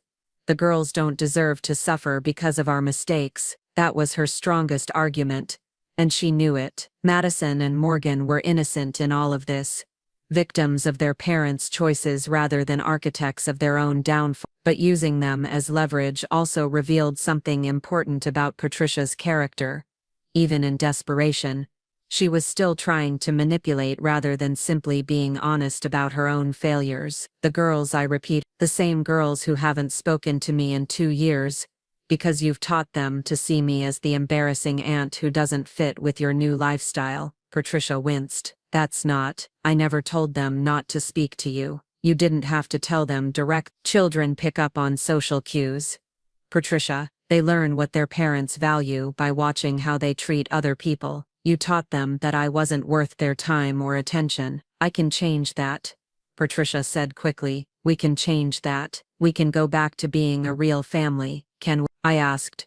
Because from where I'm standing, it looks like you're only interested in being family now that you need something from me. Where was this concern for family relationships when you had money and status? Where was this desire for closeness when I was struggling to pay my rent and could have used some emotional support? Patricia had no answer for that, and her silence spoke volumes. She'd never once offered to help me during my difficult periods, never suggested that family should support each other through hard times. Her definition of family had always been conditional, based on what people could do for her rather than any genuine bonds of affection or loyalty. I need to think about this, I said finally. I need to consider what kind of help, if any, would actually benefit everyone involved. Hope flickered in Patricia's eyes. Does that mean you'll help us? It means I'll consider what help might look like, I clarified. But Patricia, if I decide to offer assistance, it won't be a simple loan or gift. It will come with conditions, with expectations, with clear boundaries about how our relationship will work going forward. And you might not like what those conditions are. I'll agree to anything, she said desperately. We'll do whatever you think is fair. I shook my head. Don't make promises you haven't thought through. Go back to your hotel room. Talk to Richard about what you're really asking for here. Decide whether you're prepared to accept that the balance of power in this family has shifted permanently. And then we'll schedule a proper meeting to discuss terms. Patricia looked like she wanted to say more, but something in my expression must have warned her that pushing further would be counterproductive. She nodded reluctantly and walked back to her car, shoulders bent under the weight of circumstances she'd never imagined facing. After she drove away, I went inside and called Carmen. The commercial property viewing was scheduled for that afternoon, and I wanted to accelerate my plans for establishing a presence in Westfield High. The art gallery would serve multiple purposes. It would give me a legitimate business reason to be part of the community's social and cultural life. It would provide a venue for hosting events that would attract the kind of people I actually wanted to associate with. And it would demonstrate to Eleanor's family that I was someone worthy of respect and inclusion. Carmen, I want to move quickly on the Main Street property, I said when she answered. If the space works for what I have in mind, I want to sign a lease agreement today. Today. That's very fast for a commercial lease. Don't you want to have a business plan drawn up?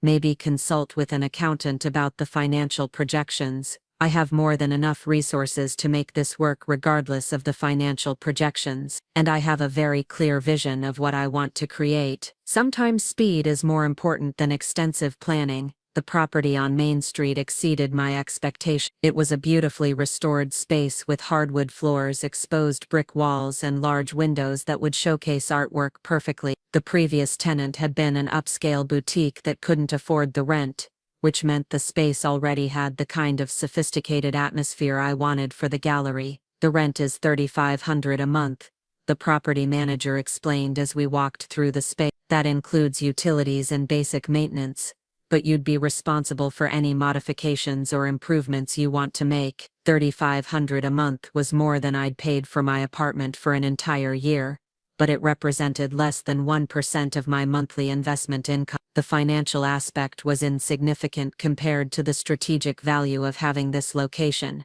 I'll take it, I said without hesitation. Can we sign the lease agreement this afternoon? The property manager looked surprised.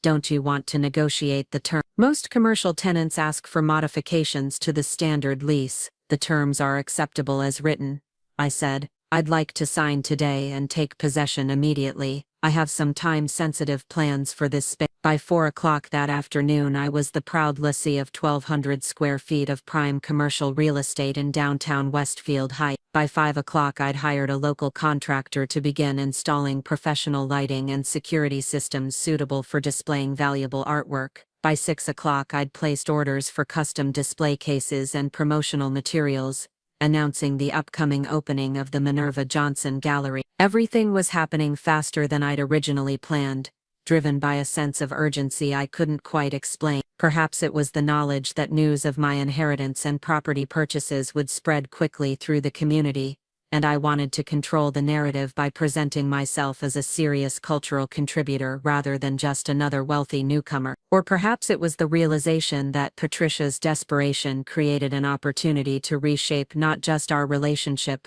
but the entire dynamic of our extended family. Eleanor's crowd respected money, but they worshipped culture and sophistication. When they discovered that the woman they'd excluded from Easter dinner was now the owner of the town's most prestigious art gallery, their attitude would shift dramatically. That evening, I spread Minerva's art collection inventories across the dining room table in my new home, planning which pieces would be featured in the gallery's opening exhibition. She'd collected systematically over 40 years of travel, focusing on contemporary artists who were gaining recognition but hadn't yet achieved mainstream success. Many of the pieces had appreciated significantly in value, making the collection worth far more than the original purchase prices indicated. But it wasn't the monetary value that interested me most. It was the stories behind the pieces, the evidence of Minerva's relationships with artists from around the world, the proof that she'd used her wealth to support creativity and innovation rather than just accumulating status symbols. I selected 20 pieces for the opening exhibition,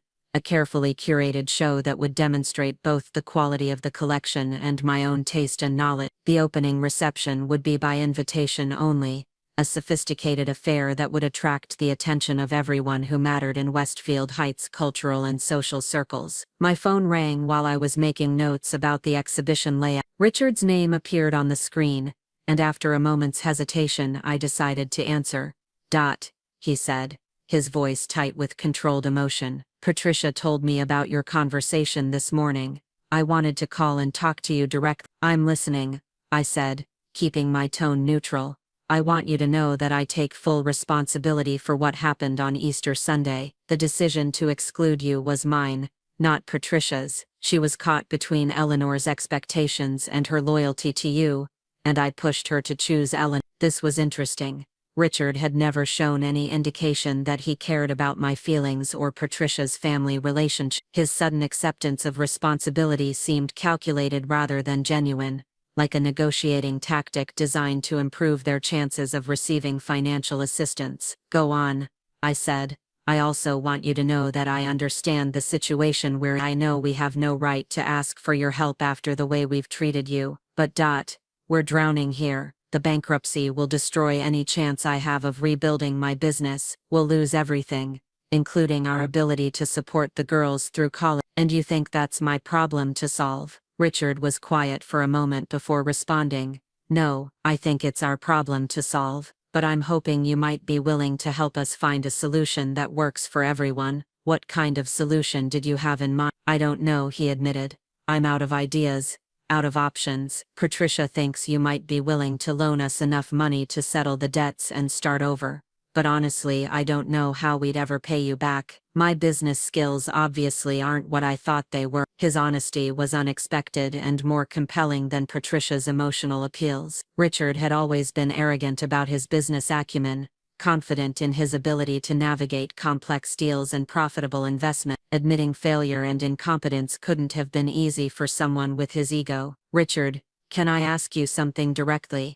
Of course. Do you actually want me to be part of this family, or do you just want access to my money? The question hung in the air for several seconds before he answered. 6 months ago I would have said the money, but 6 months ago I thought I was smarter than I actually am. I thought status and wealth made me a better person than people who had to work for a living, and now I realize that the person I've been for the past 15 years isn't someone I'm proud of. Patricia and I got so caught up in trying to impress Eleanor's family that we forgot what actually matters. We forgot that you're someone worth knowing and respecting regardless of your bank account. It was a pretty speech and parts of it might even have been sincere, but I'd heard enough manipulative conversations over the years to recognize when someone was telling me what they thought I wanted to hear. Richard, I appreciate your honesty, but I need more than words. If I decide to help your family, it won't be because you've convinced me you've changed. It will be because I believe change is possible and I want to create conditions that encourage it. What would those conditions look like? I thought about Minerva's journals,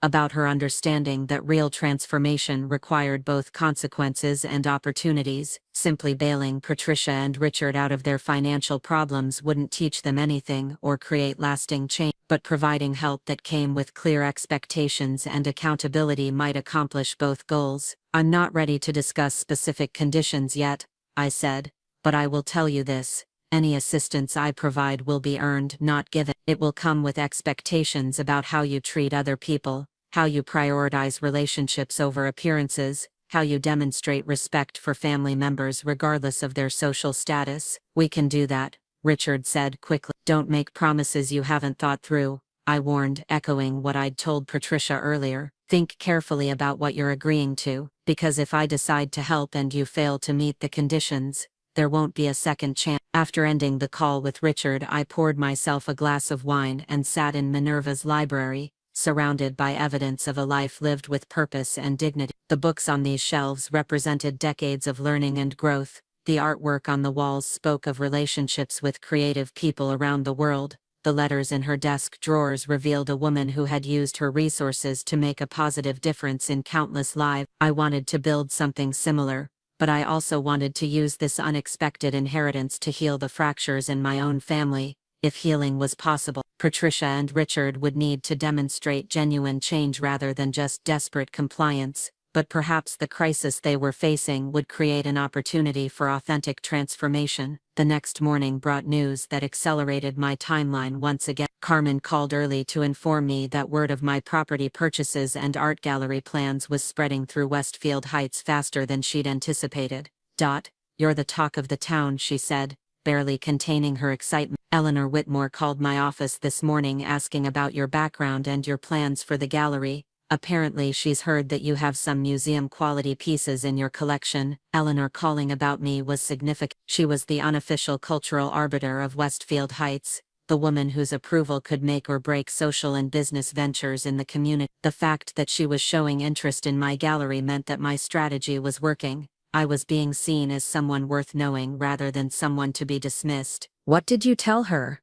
I told her she should speak with you directly about the gallery, but that I understood you were planning a very sophisticated opening exhibition. I might have mentioned that you'd studied art history in college, and had spent years researching contemporary art. It was a slight exaggeration. I'd taken a few art history courses and had always been interested in museums and galleries, but it wasn't completely false, and in the context of establishing my credibility with Eleanor's crowd, it was exactly the right information to share. Carmen, I want you to do something for me. I want you to research event planning services in the area. I'm going to host the gallery opening reception, and I want it to be the kind of event that gets people's attention. How elaborate are we talking? Elaborate enough to establish my reputation as someone who knows how to do things properly. Elaborate enough to make Eleanor Whitmore want an invitation. By noon, I'd hired Springfield's most prestigious event planning company to organize a reception that would showcase both the artwork and my own sophistication. The event would be held in 3 weeks, giving the contractor time to finish the gallery modifications and the event planners time to create something memorable. But first, I needed to address the situation with Patricia and Richard. Their crisis couldn't wait 3 weeks for resolution, and I'd decided that their situation might actually enhance my gallery opening if handled strategically. I called Patricia and asked her to meet me at the gallery space that afternoon. When she arrived, I was standing in the empty room with the contractor, discussing placement of track lighting and security cameras. "It's beautiful," Patricia said, looking around the space with genuine appreciation. "You're really opening an art gallery." "I am," I confirmed. "The opening reception will be in 3 weeks. By invitation only, featuring pieces from Minerva's collection, along with works by several contemporary artists she'd been supporting." Patricia walked slowly around the room, taking in the possibilities. "Sees. This is incredible. You're going to be the cultural center of the community. Eleanor's going to be so impressed when she sees this." "Actually, that's something I wanted to discuss with you," I said. "I've been thinking about your situation, about what kind of help might actually be useful, rather than just temporarily delaying the inevitable." Hope flickered in Patricia's eyes. "What did you have in mind?" "I have a proposal," I said. "Not a loan, not a gift, but an opportunity to earn your way back to financial stability, while rebuilding our relationship at the same time." "I'm listening." I gestured around the gallery space. "I need someone to manage this business, someone with good organizational skills, someone who understands the social dynamics of this community, someone who can handle the administrative aspects, while I focus on the curatorial side." Patricia's eyes widened.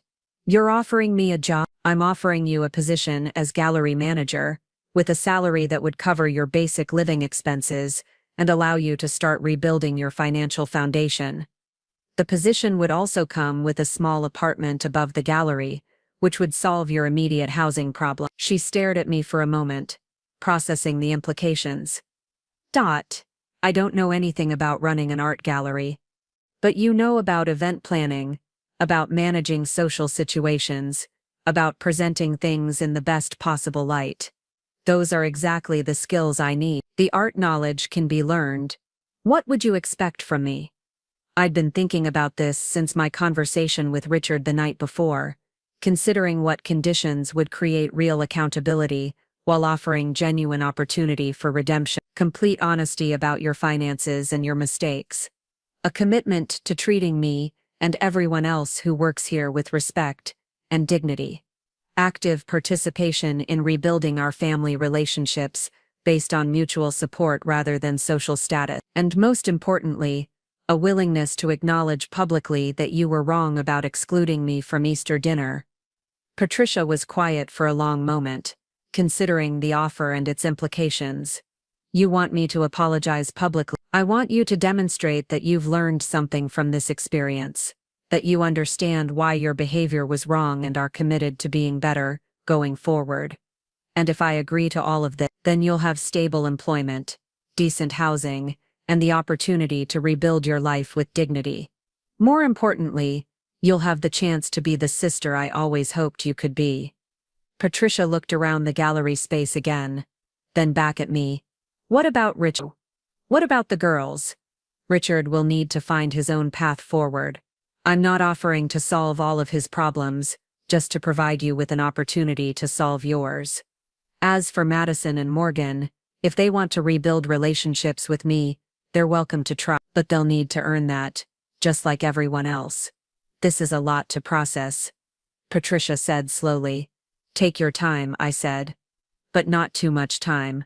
I need to fill this position before the opening reception, and there are other qualified candidates I could consider. It wasn't entirely true. I hadn't interviewed anyone else for the position, but Patricia needed to understand that my offer came with limitations and expectations. She couldn't take my generosity for granted or assume that her family connection entitled her to special treatment. Can I think about it overnight? Of course. But Patricia, understand that this isn't just about employment. This is about whether you're capable of becoming someone I can respect and trust. If you take this position and then revert to your old patterns of behavior, there won't be another chance. After Patricia left, I spent the rest of the afternoon finalizing plans for the gallery opening. The event planners had suggested a cocktail reception with catered hors d'oeuvres and live piano music. Sophisticated, but not ostentatious. The guest list would include local business leaders, cultural figures, and selected members of the social circle that had excluded me from Easter dinner. Eleanor Whitmore would receive an invitation, along with her family and their associates. They would discover that the woman they deemed unworthy of Easter dinner was now someone whose social events they desperately wanted to attend. The irony was almost too perfect to be accidental. That evening, I reviewed Minerva's journals one more time, looking for guidance about balancing justice with mercy, consequences with compassion. She'd faced similar decisions about family members who had disappointed her, and her approach had always been to offer opportunity rather than simply punishment or reward. The goal isn't to destroy people who have made mistakes, she'd written in one entry. The goal is to create conditions that encourage growth and prevent future mistakes. Sometimes that requires being firm about boundaries, but it should always include the possibility of redemption for those who demonstrate genuine change. I was offering Patricia the possibility of redemption, but on terms that protected my own interests and established clear expectations about future behavior. Whether she was capable of meeting those expectations remained to be seen, but at least the opportunity would be there. My phone rang just as I was getting ready for bed. Patricia's name appeared on the screen, and I knew she'd made her decision. She said, her voice steadier than it had been in days. I want to accept your offer. I want the job, and I want the chance to be a better sister than I've been. Are you sure? I asked, Because once you commit to this, there's no going back to the old dynamic. We'll be equals in this business relationship, but I'll be the owner, and you'll be the employee. Can you handle that power structure? I can handle it, she said. And thank you. Thank you for seeing something in me worth saving, even after everything I've done. Don't thank me yet, I said. Thank me when you've proven that my faith in you was justified. After hanging up, I sat in Minerva's beautiful library, surrounded by evidence of a life well lived and a legacy thoughtfully planned. In 3 weeks, I would host the opening reception for the gallery that would establish my place in this community's cultural life. Patricia would be there as my employee and partner, demonstrating to everyone who had witnessed her exclusion of me that family dynamics could change when people were willing to do the hard work of growth and accountability. It wasn't the ending I'd imagined when I drove to Easter dinner carrying my grandmother's ham and hoping for acceptance, but it was a better ending, one that I'd created through my own choices and actions rather than waiting for others to decide my worth. The woman who had been told there wasn't room for her at the family table was now the person who would determine who deserved invitations to the most exclusive cultural events in town. And that transformation, I realized, was exactly what Minerva had envisioned when she chose to trust me with her legacy. 3 weeks passed in a whirlwind of transformation that exceeded even my most optimistic expectations. The Minerva Johnson Gallery emerged from an empty storefront into something truly spectacular, with professional lighting that made each piece of artwork glow like a jewel, and security systems that rivaled those of major museums. Patricia threw herself into the work with an intensity that surprised me, arriving early each morning and staying late into the evening to ensure every detail was perfect. Watching her learn the business was like witnessing someone rediscover parts of herself that had been buried under years of social pretension. She had a natural eye for arranging displays and an intuitive understanding of how to make visitors feel welcome without being overwhelming. More importantly, she approached each task with humility, asking questions instead of pretending to know things she didn't, and accepting guidance without the defensive pride that had characterized so much of our previous interaction. The apartment above the gallery had been transformed as well, from dusty storage space into a comfortable living area that Patricia could call home without embarrassment. It wasn't large or luxurious, but it was clean and tasteful and represented genuine independence rather than charity. She'd moved in quietly without fanfare or complaints about the reduction in her living standards. Richard, meanwhile, had found work with a construction company owned by one of his former competitors, accepting a position as a project manager rather than an owner. It was humbling work for someone who had run his own business for 20 years, but he approached it with the same determination Patricia was showing at the gallery. The bankruptcy proceedings were moving forward, but he was earning enough to contribute to the girls' college expenses and rebuild his credit rating gradually. Madison and Morgan had returned from their semester abroad to discover their world completely changed. The trust funds were gone, the European summer trip was canceled, and their parents were living in reduced circumstances that required careful budgeting and realistic expectations about the future. But instead of the rebellious anger I'd expected, they seemed almost relieved to be free from the pressure of maintaining appearances they'd never been comfortable with anyway. The girls had both reached out to me separately, awkward phone calls that began with apologies and evolved into genuine conversations about family dynamics and personal value. They were young adults trying to figure out who they wanted to be independent of their parents' expectations,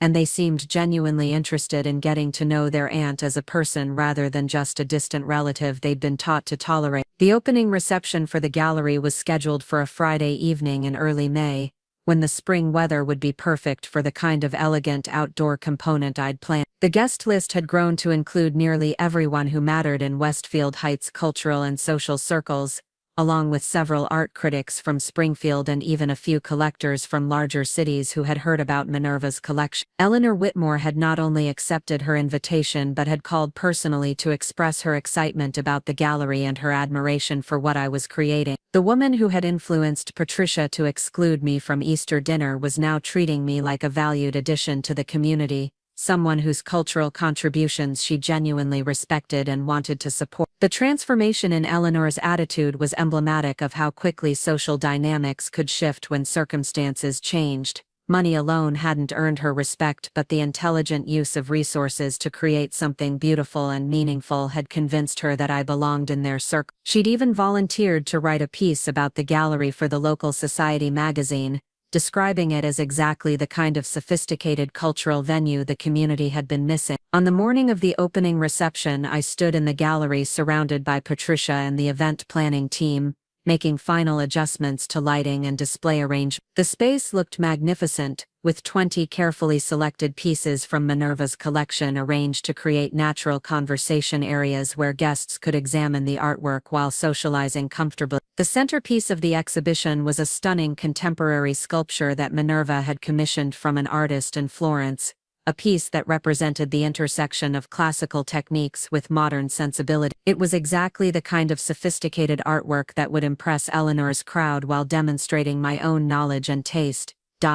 It's absolutely perfect, Patricia said, stepping back to admire the overall effect. Minerva would be so proud of what you've created here. It was the first time Patricia had mentioned Minerva without a hint of jealousy or resentment about the inheritance, and I recognized it as another sign of how much she'd grown over the past few weeks. She'd stopped seeing my good fortune as something that had been taken away from her and started understanding it as an opportunity for all of us to become better versions of ourselves.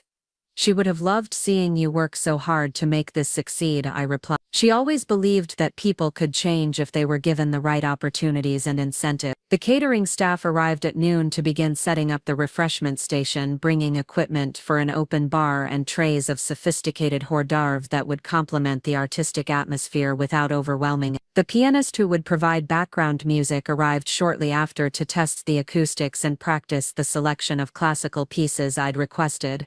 By 4 o'clock everything was ready except for the guest of honor. I went upstairs to Patricia's apartment to change into the outfit I'd selected for the evening, a navy blue cocktail dress that Minerva had left in her closet, paired with jewelry from her collection that spoke of quiet elegance rather than flashy display. When I looked in the mirror, I saw someone who belonged in the life I was creating, someone who had earned the respect and admiration I was about to receive. The woman who had been told there wasn't room for her at the Easter table had become someone whose own events would be the most sought-after invitations in town. Patricia knocked on the door just as I was putting on the finishing touches. She'd changed into a simple black dress that she'd borrowed from one of her daughters, appropriate for her role as gallery manager without competing with my position as owner and hostess. "Are you ready for this?" she asked, studying my reflection in the mirror. "I've been ready for this my entire life," I said. "I just didn't know it until recently." The first guests began arriving at 6 o'clock, early arrivals who wanted to examine the artwork before the crowd made intimate viewing more difficult. I recognized several faces from Patricia's Easter gathering, people who had been present when I was excluded but who now greeted me with warm smiles and genuine interest in my cultural project. Eleanor Whitmore arrived at 6:30. Resplendent in a cream-colored suit that probably cost more than most people's monthly salary, accompanied by her son Marcus and his wife Victoria. She moved through the gallery with the confidence of someone accustomed to being the center of attention, but her focus was clearly on the artwork rather than on asserting social dominance. "Dorothy, this is absolutely magnificent," she said, pausing in front of a painting by a contemporary artist whose work was just beginning to gain international recognition. "Where did you acquire such an extraordinary collection?" "My great-aunt Minerva spent 40 years building this collection," I explained. She had remarkable instincts for identifying talented artists before they achieved widespread recognition. Many of these pieces have appreciated considerably since she purchased them. Eleanor nodded approvingly. "She clearly had exceptional taste and intelligence, and you've displayed them beautifully. This gallery is exactly what our community has been lacking." As more guests arrived, I found myself moving easily through conversations about art and culture, drawing on knowledge I'd accumulated over years of museum visits and gallery browsing that I'd never imagined would become professionally relevant. Patricia circulated as well, handling practical questions about the gallery's hours and upcoming exhibitions, while I focused on the more substantive discussions about artistic merit and cultural significance. Richard arrived around 7 o'clock, dressed in a suit that had seen better days but was clean and pressed, accompanied by Madison and Morgan, who looked genuinely excited to see their aunt's accomplishment. He approached me with an expression of nervous determination, clearly preparing to deliver a speech he'd been rehearsing.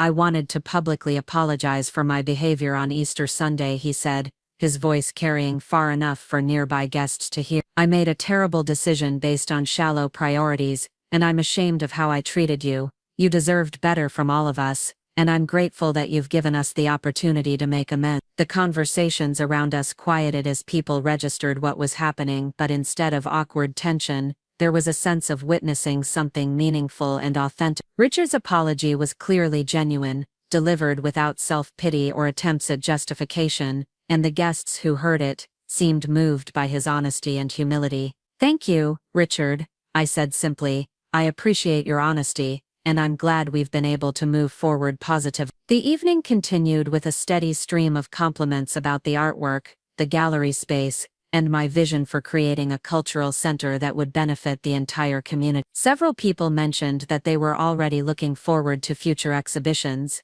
and a few asked about the possibility of the gallery featuring work by local artists as alongside Minerva's collection. But the most satisfying moment came when Eleanor approached me near the end of the evening, after most of the other guests had departed and the catering staff was beginning to clean up. "Dorothy, I owe you an apology as well," she said, her voice quieter and more personal than her earlier public comments. "I was wrong to influence Patricia's decision about Easter dinner. I made assumptions about you based on superficial factors, and I failed to recognize your true character and capabilities." "Thank you, Eleanor. That means a great deal to me. I hope you'll consider joining the board of the Westfield Heights Cultural Foundation," she continued. "We need someone with your knowledge and passion to help guide our community's artistic development."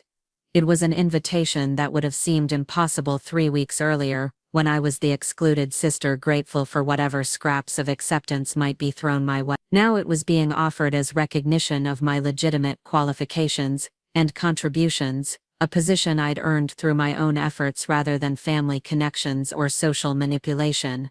"I'd be honored to serve on the board," I said. After the last guests departed and the cleanup was complete, Patricia and I sat in the gallery surrounded by the artwork that had made the evening such a success. She looked tired but genuinely happy, more relaxed than I'd seen her in years. "Thank you," she said quietly. "Not just for the job, not just for helping us through the financial crisis, but for giving me the chance to remember who I used to be before I got so lost in trying to impress people who didn't really matter." "You did the hard work," I reminded her. "I just provided the opportunity." "I know you could have chosen revenge instead of redemption," Patricia continued. "You could have let us lose everything and felt justified in doing it. The fact that you chose to help us rebuild says more about your character than mine. Maybe, but it also says something about yours that you were willing to accept help that came with conditions and expectations. Not everyone would have been humble enough to do that." We sat in comfortable silence for a few minutes, processing the success of the evening and the transformation it represented for both of us. The gallery would continue to operate and grow, featuring rotating exhibitions that would establish Westfield Heights as a destination for serious art lovers. Patricia would continue to manage the day-to-day operations, while I focused on curatorial decisions and community outreach. But more importantly, we'd rebuilt our relationship on a foundation of mutual respect rather than family obligation or financial dependency. Patricia had proven that she was capable of genuine change when circumstances required it, and I'd discovered that forgiveness was more satisfying than revenge when it was earned rather than simply granted. The following Monday brought a phone call from Margaret Preston with news that put the perfect finishing touch on my transformation. A major museum in New York had contacted her about purchasing several pieces from Minerva's collection for a retrospective exhibition on contemporary art collecting. The sale would generate enough income to establish the charitable foundation I'd been planning, with enough left over to expand the gallery and perhaps acquire additional properties for cultural development. Minerva would be thrilled. Margaret's. She always hoped her collection would eventually benefit a broader community rather than just being preserved in private. I thought about that as I walked through downtown Westfield Heights later that morning, noting how differently people responded to me now that I'd established myself as a significant contributor to the community's cultural life. Shop owners greeted me by name, other business leaders stopped to chat about the gallery and express interest in future events, and several people mentioned that they'd heard about my appointment to the Cultural Foundation board. The woman who had been told there wasn't room for her at the Easter table had become someone whose approval and participation was actively sought by the same people who had once dismissed her. But more importantly, I'd become someone I genuinely respected and admired, someone who used resources wisely and treated relationships with the dignity they deserved. Patricia was already at work when I arrived at the gallery, updating the visitor log and preparing for a group of art students who were scheduled to tour the exhibition that afternoon. She looked up when I entered, her face bright with the kind of genuine happiness that couldn't be faked or performed.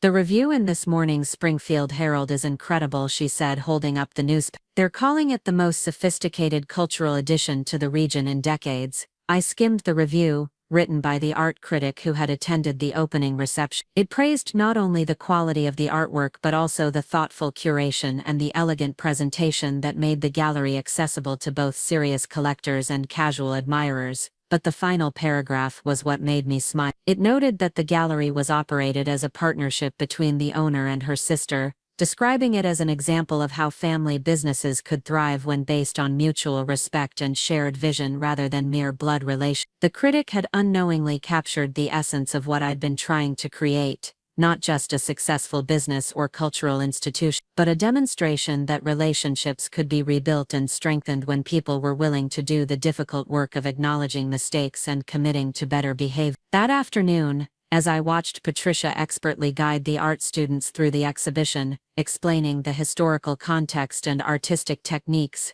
with knowledge she'd acquired through dedicated study, I felt the deep satisfaction that comes from seeing potential fulfilled. She'd become exactly the kind of gallery manager I'd hoped she could be, professional and knowledgeable but also warm and engaging. The students asked thoughtful questions about the artists and their work, clearly inspired by both the artwork and Patricia's passionate presentation. Several mentioned that they planned to return with friends and family members, exactly the kind of community engagement that would ensure the gallery's long-term success. As evening approached and I prepared to close the gallery for the day, I reflected on how completely my life had changed since that Easter Sunday when I'd been told there wasn't room for me at the family table. The exclusion that had seemed so devastating at the time had actually been the catalyst for discovering my own worth and creating the life I'd always deserved. I owned beautiful properties that provided both comfort and investment income. I operated a successful business that contributed meaningfully to my community's cultural life. I served on boards and committees that shaped local policy and development.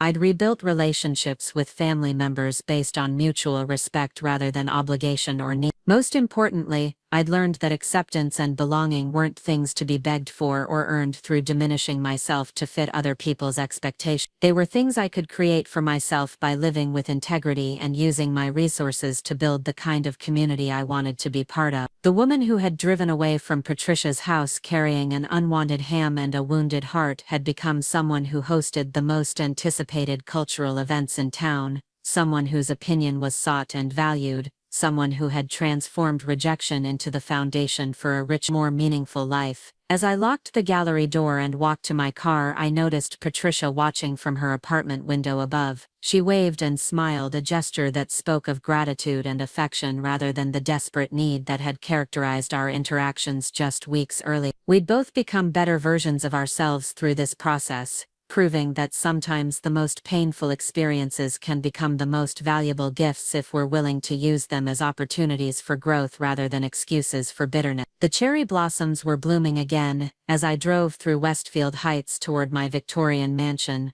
the same pink petals that had fallen like confetti on that Easter Sunday when everything changed. But now they seemed like a celebration rather than a mockery, nature's way of acknowledging that renewal and transformation were always possible for those brave enough to embrace them. I pulled into my circular driveway and sat for a moment, looking at the beautiful house that had become my sanctuary and symbol of the life I'd built through my own choices and effort. Tomorrow would bring new opportunities to use Minerva's legacy wisely, new chances to support artists and cultural development, new possibilities for expanding the positive impact I could have on my community. But tonight was for quiet satisfaction, for appreciating how far I'd traveled from that moment when I was told there wasn't room for me at someone else's table to this moment when I had created my own table where everyone was welcome, as long as they brought genuine respect and authentic friendship. The woman who had learned there was no room for her had discovered that she had all the room she needed to build exactly the life she wanted. And that discovery, I realized, was worth more than any inheritance, more valuable than any property, more precious than any social acceptance I could have begged for or bought. I was finally home, in every sense of the word. Up next, you've got 2 more standout stories right on your screen. If this one hit the mark, you won't want to pass these up. Just click and check them out.